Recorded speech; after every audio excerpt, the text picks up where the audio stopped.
है ना? ठीक है? तो मेरा कहने का मतलब ये है कि यदि आपने सब्जेक्ट नॉलेज अच्छा ले लिया, अब कम से कम आपको बेरोजगारी तो नहीं देखनी पड़ेगी। बेरोजगारी आपको नहीं देखनी पड़ेगी।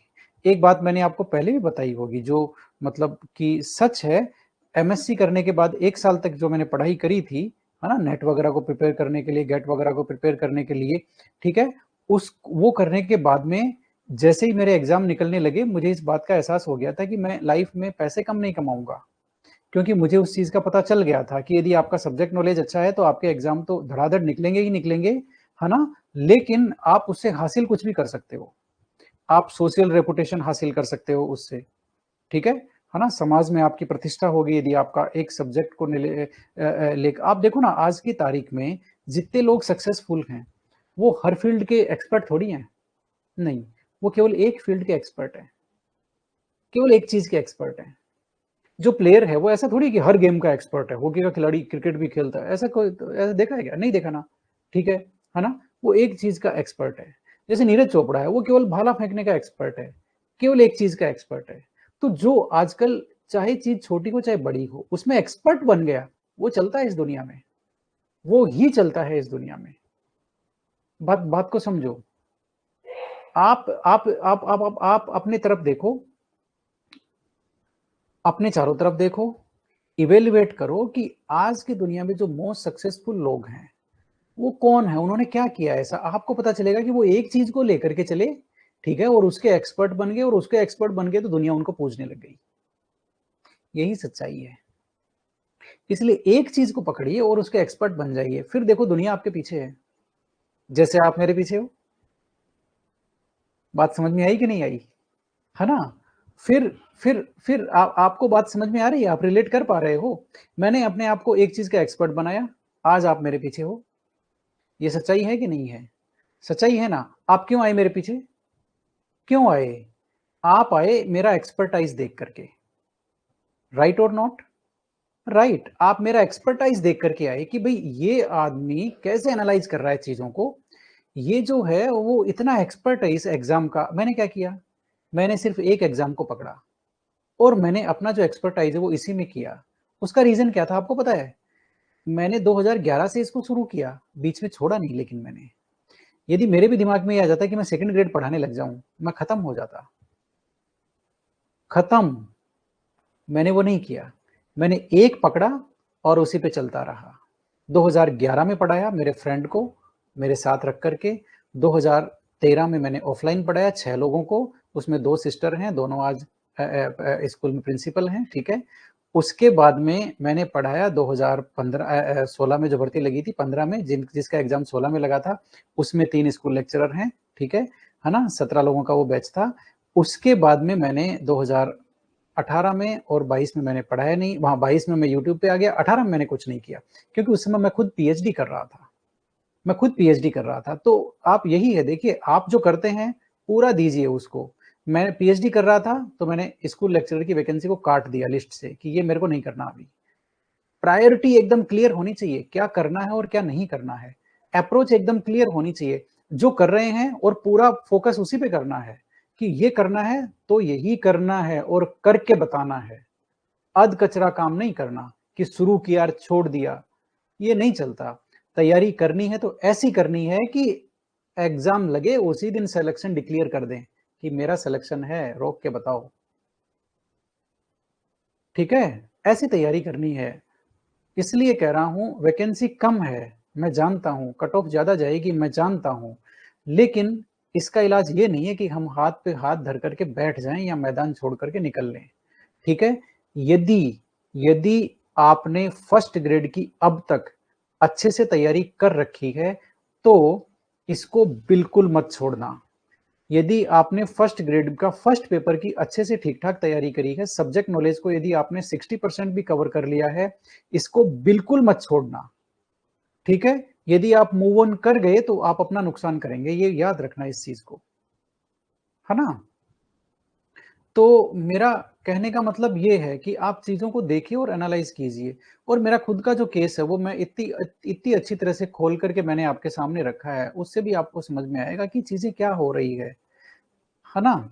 अपने आंख आंख बंद करके देखना कि जो मोस्ट सक्सेसफुल लोग हैं इस दुनिया में, वो सिर्फ अपनी एक चीज को लेकर के आगे बढ़े हैं और आज उनको दुनिया पूजती है।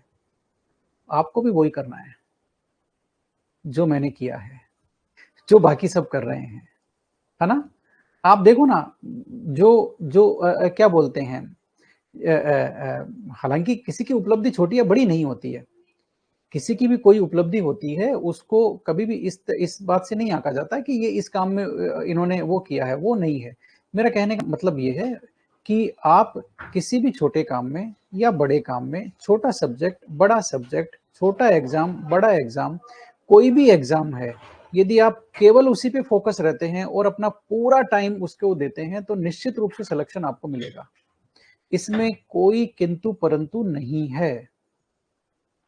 ठीक है ना? वो शाहरुख खान की फिल्म का डायलॉग तो आपने सुना ही होगा कि यदि हम किसी चीज को पूरी शिद्दत से चाहते हैं, है ना, तो पूरी कायनात मिल जाती है, पूरी कायनात क्या बोलते हैं, आपको उस चीज से मिलाने में लग जाती है कि भाई ये इतना पागल हुआ है इसके पीछे, इसको तो मिलाओ उससे, इसको तो बहुत जरूरी है मिलाना। इतना समर्पण कभी देखा है क्या? नहीं देखा। तो जो जितना समर्पण देता है, टाइम देता है, मेहनत देता है, फिर सब चीजें पीछे छूट जाती है, वो आगे आ जाता है, पूरी पूरी कायनात, पूरी नेचर लग जाती है कि भाई इसको इसको तो मिलाना पड़ेगा इससे। ठीक है, इसको तो सिलेक्शन देना पड़ेगा, क्योंकि एक एक रियल एक्सपीरियंस मैं बता रहा हूँ मेरी लाइफ का। मेरी जब जेआरएफ हुई थी, तब एग्जाम देने के बाद लगा कि मेरा कुछ नहीं होना है, क्योंकि मेरा पेपर उतना अच्छा नहीं गया था। मुझे लगा मेरा पेपर उतना कोई खास नहीं गया, लेकिन मेरी जेआरएफ हो गई। फिर मुझे रियलाइज हुआ कि मैंने पिछले 6 महीने में कितनी मेहनत करी है, ये उसका रिवार्ड है, ये उसका रिवार्ड है। मैं समझ गया, मुझे वहीं जैसे शेर के मुंह के खून लगता है ना, मुझे लग गया था। मुझे पता चल गया था, मेहनत करो और हासिल करो, मेहनत करो और हासिल करो। वो मुझे ताले की चाबी पकड़ में आ गई थी कि किसी भी चीज को पाने का क्या तरीका है। उसका तरीका यही है कि आप उस चीज के लिए पागलों की तरह मेहनत करो, वो आपकी झोली में गिरनी ही गिरनी है। माई का लाल नहीं रोक सकता। ये मुझे पता चल गया था। जैसे ही जेआरएफ हुई, मुझे पता चल गया कि हार्ड वर्क की कितनी इंपॉर्टेंस है। यदि आपने प्रॉपर हार्ड वर्क किया है, ठीक है, तो वो आपका भले ही आपका कुछ कुछ चीजें कम रह गई हो पेपर में, लेकिन हार्ड वर्क आपको रिवार्ड जरूर देगी, आपको पीछे लौट करके आपके पास आती है मेहनत, है ना? तो वो किस रूप में आएगी ये आपको नहीं पता, मुझे भी नहीं पता था कई स्टेजेस में, आपको भी आज नहीं पता। आज आप सोच रहे हो मैं सेकंड ग्रेड कर लूं, मैं रीड कर लूं, मैं ये कर लूं, मैं वो कर लूं, है ना? लेकिन ये जो मेहनत है वो बेकार हो जाएगी जो आपने अभी तक करी है फर्स्ट ग्रेड के लिए। इसी के साथ आगे बढ़िए, है ना? कहीं कोई दिक्कत नहीं है। आप आगे बढ़िए लक्ष्य के प्रति। आपके पूरे रिश्तेदार, घर वाले, जानने पहचानने वाले, पढ़ाने वाले, है ना, ठीक है, वो सब आपके साथ हैं। बस आप लगे रहिए और आगे बढ़िए। ठीक है ना? आज के लिए इतना ही। मैं मेरे ख्याल से 10-15 मिनट से लगातार बोल रहा था, है ना? थोड़ा सा इमोशनल क्या बोलते हैं, मेरे पास्ट को आपके सामने रख रहा था। तो ऐसा नहीं है कि चीज़ों में दम नहीं है, चीज़ों में दम है, चीज़ों में दम है। बस हमें ये बताना पड़ेगा कि हम उसके लायक हैं। ठीक है, तो ये बात है ना? तो आज के लिए इतना ही। 1 घंटा हो गया लगातार लाइव आते हुए, और उम्मीद करता हूँ कि अच्छी से अच्छी तैयारी आप करेंगे। ठीक है, और ये जो 36 है ना, ये मैं तो कहता हूँ कि ज़्यादा भी नहीं तो 36 तो कम से कम लर्निंग केमिस्ट्री लाएगा। ज़्यादा भी नहीं तो आप मुझे 36 तो दे ही सकते हो, ज़्यादा नहीं दे सकते क्या? ज़्यादा तो नहीं दे सकते हो, लेकिन 36 तो मुझे दे ही सकते हो। ठीक है, तो क्या बोलते हैं, आपको केवल 36 देना है और कुछ नहीं करना है। ठीक है ना?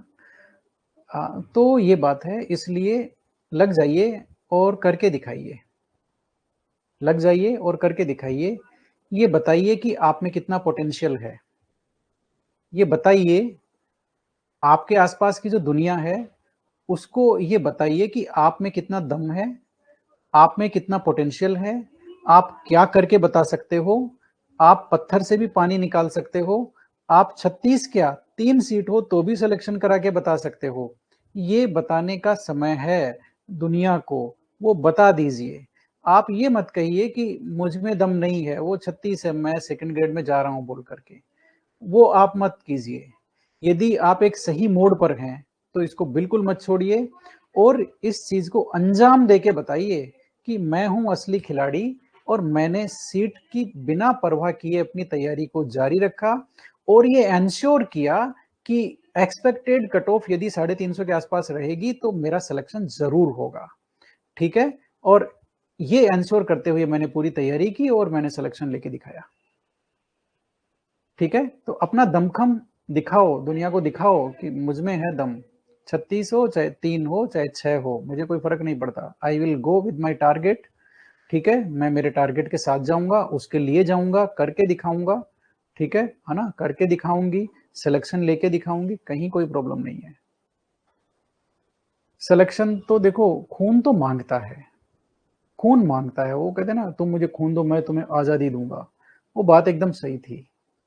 ठीक है, एकदम बात सही है वो, है ना। मतलब जब तैयारी करते हैं ना, ठीक है, तो मतलब क्या बोलते हैं, मेहनत लगती है, मेहनत लगती है। ठीक है, तो आपके हवाले है, आप मेहनत कीजिए। मेहनत करेंगे तो आपका सिलेक्शन न तो मेहनत करने वाले का आज तक कोई रोक पाया है, ठीक है, न कोई रोक सकता है। ठीक है, बस आपको मेहनत इतनी करनी है कि आप 36 में आ जाओ। आपको इतनी मेहनत करनी है। भूल जाइए कि कौन नेट है, कौन गेट है, कौन सेट है, भूल जाइए। ठीक है, भूल जाइए कि आपने पिछली वैकेंसी में कितना स्कोर किया था और वो कितना कम था, इसको भूल जाइए। ठीक है ना, ये सारी चीजें भूल जाइए। अपने आप को भटकने मत दीजिए, टारगेट को, टारगेट पे फोकस्ड अप्रोच रखिए, बस ये करना है और यही करना है और करके दिखाना है, बात खत्म। ठीक है ना।